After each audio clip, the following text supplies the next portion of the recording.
It is in this country that Nnamdi Kanu was abducted, and I acted for Nnamdi Kanu, and we have gotten a judgment in his favor. The government has been condemned to pay 10 million and taken to Nigeria, and is in prison in Nigeria.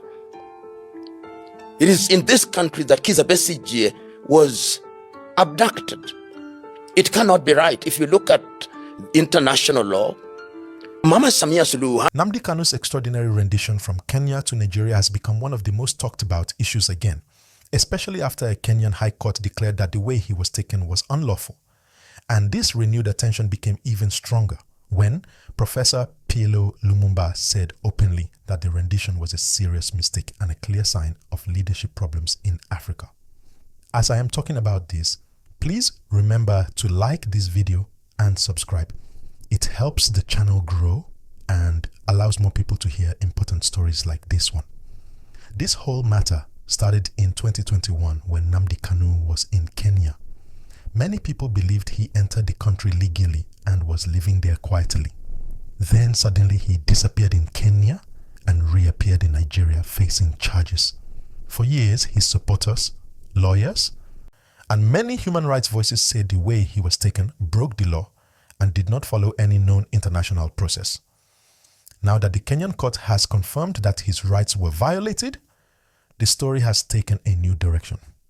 And many people are asking deeper questions. If you are following this gist closely, please don't forget to like the video and subscribe for more updates. The part that made many people stop and listen again is what Professor PLO Lumumba said. Lumumba is known across Africa for speaking boldly about justice, rights, and leadership. When he said the rendition was a serious mistake, he was not only talking about Kanu as an individual, he was talking about the danger of governments acting outside the law. He was pointing at something bigger, how leaders sometimes ignore proper procedures, and how that can weaken trust between citizens and the state. In his view, when a government breaks its own rules, it makes the country look unstable and shows the world that institutions are not strong enough. As I share this with you, please don't forget to like this video and subscribe. This case is not just a Nigerian issue or a Kenyan issue. It has become a conversation across Africa. People are saying that if governments want respect from citizens, they must respect the law themselves. They must follow due process, whether they are dealing with a high-profile figure or an ordinary person.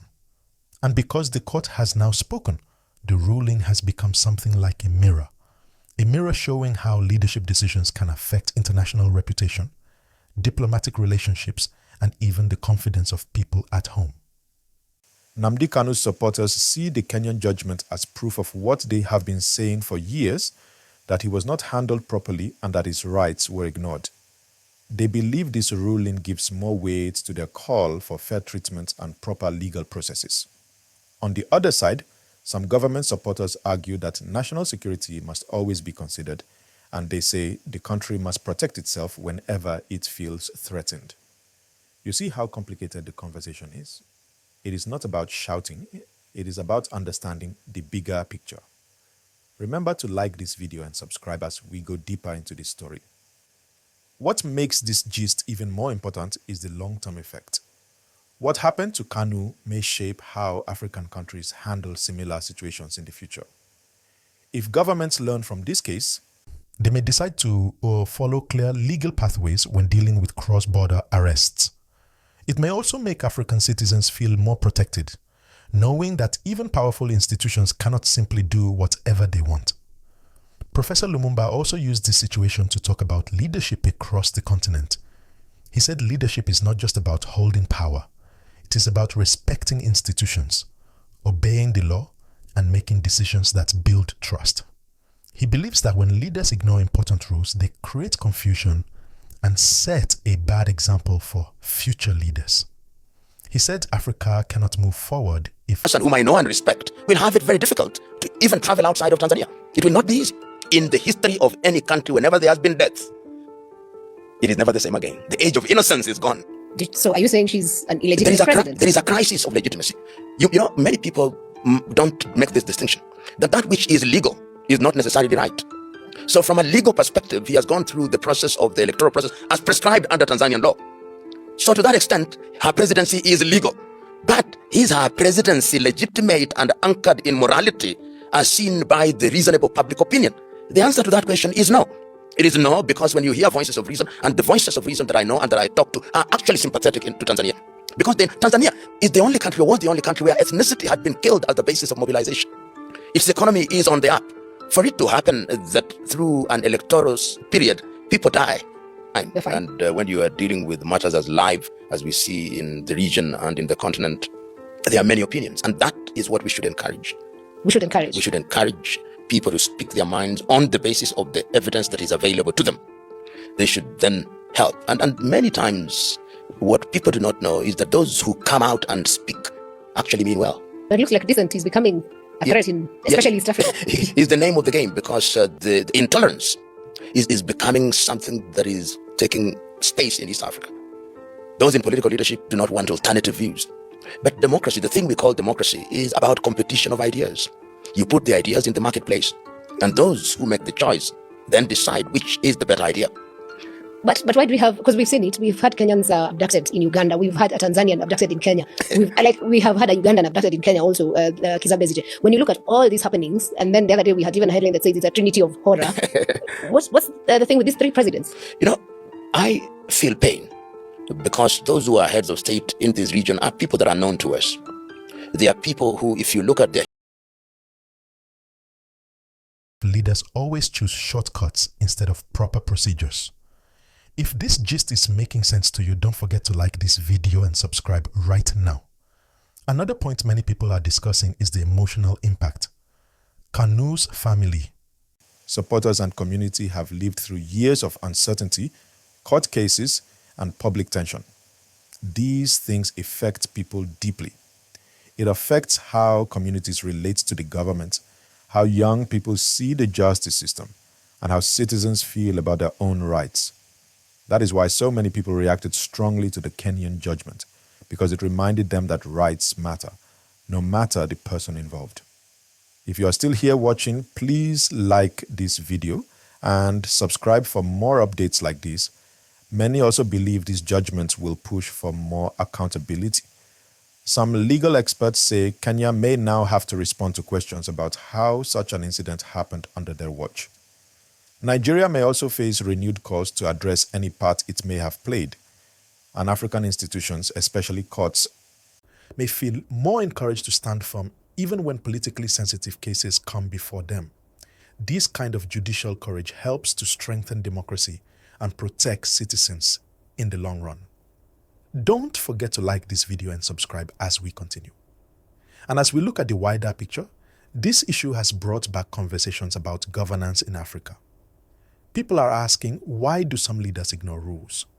Why do some institutions remain weak? Why do some governments choose shortcuts instead of transparent, lawful processes? These questions matter because Africa is a growing continent full of energy and potential. But growth cannot happen without stability, and stability cannot happen unless leaders follow the rules they expect ordinary citizens to follow. Let me remind you again, please like this video and subscribe so you can stay updated whenever we drop new content. This matter also teaches something simple. When leaders uphold the law, citizens feel safe. When courts speak boldly, people trust the system more. When governments act with transparency, international partners will respect them. And when mistakes happen, admitting and correcting them is better than pretending nothing went wrong. That is why many Africans listened carefully to Lumumba, because he was not trying to attack anyone. He was reminding the continent history, at least some of them, you can say that they had good ideas. If I look at Yoweri Kaguta Museveni and his views in the 1980s when he was in the forefront of the liberation of Uganda, his clarity and his vision could not be questioned. He took the view that people should not stay in power for too long. He took the view that he should have successors. He took the view that views should be articulated. It therefore pains some of us who are sympathetic to that history to see the level of intolerance. Mama Samia Suluhu Hassan came from a history and a legacy of a great man, Julius Kambarage Nyerere, who believed in a competition of ideas. Nyerere would attend the University of Dar es Salaam and debate with students. And it therefore pains us, those who are sympathetic to that history and that legacy, to see the level of intolerance. I do not agree with my good friend Tindi Lisu on many issues, but I don't believe that he has committed the offense known to law as treason, on the basis of the evidence that is available. And I do not believe that when you are going into an election, you ban people from participating in the election. It is the electorate that should make that decision. And if the electorate is not made or given the opportunity to make that decision, then whatever outcome there is illegitimate. So are you saying she's an illegitimate president? There is a crisis of legitimacy. You know, many people don't make this distinction, that which is legal is not necessarily right. So from a legal perspective, he has gone through the process of the electoral process as prescribed under Tanzanian law. So to that extent, her presidency is legal. But is her presidency legitimate and anchored in morality as seen by the reasonable public opinion? The answer to that question is no. It is no, because when you hear voices of reason, and the voices of reason that I know and that I talk to are actually sympathetic to Tanzania. Because Tanzania is the only country, or was the only country, where ethnicity had been killed as the basis of mobilization. Its economy is on the up. For it to happen that through an electoral period, people die, it is painful. And it is for the love of Tanzania that we see this pain. Kenya, of course, to complete the circle, is also problematic. It is in this country that Nnamdi Kanu was abducted, and I acted for Nnamdi Kanu, and we have gotten a judgment in his favor. The government has been condemned to pay 10 million and taken to Nigeria, and is in prison in Nigeria. It is in this country that Kizza Besigye was abducted. It cannot be right. If you look at international law, rendition is something that we should not allow. People should be allowed to exercise their democratic rights, even if we don't agree with them. So you see, there is a crisis. We are signatories to the African Charter on Human and People's Rights. We are signatories to the Universal Declaration of Human Rights and all the UN charters. Why do we create an environment where people who don't agree with us become our enemies? It is a competition of ideas, so that what is happening in this region is that fear is being used by those in political leadership as an instrument of paralyzing the population into silence. Will the population agree to that? When you look at it? History is consistent, that you can only paralyze a population for so long. The things that we see, for example, that we saw in the Arab Spring, that brought down governments, what we have seen in the streets of Africa, it started in Nairobi, Kenya. It did not go the full length. We saw it in Cameroon, it did not go the full length. We saw it in Abidjan, it did not go the full length. We saw it in Dar es Salaam, it did not go the full length. It went the full length in Madagascar. It went the full length in Bangladesh. It went the full length in Nepal.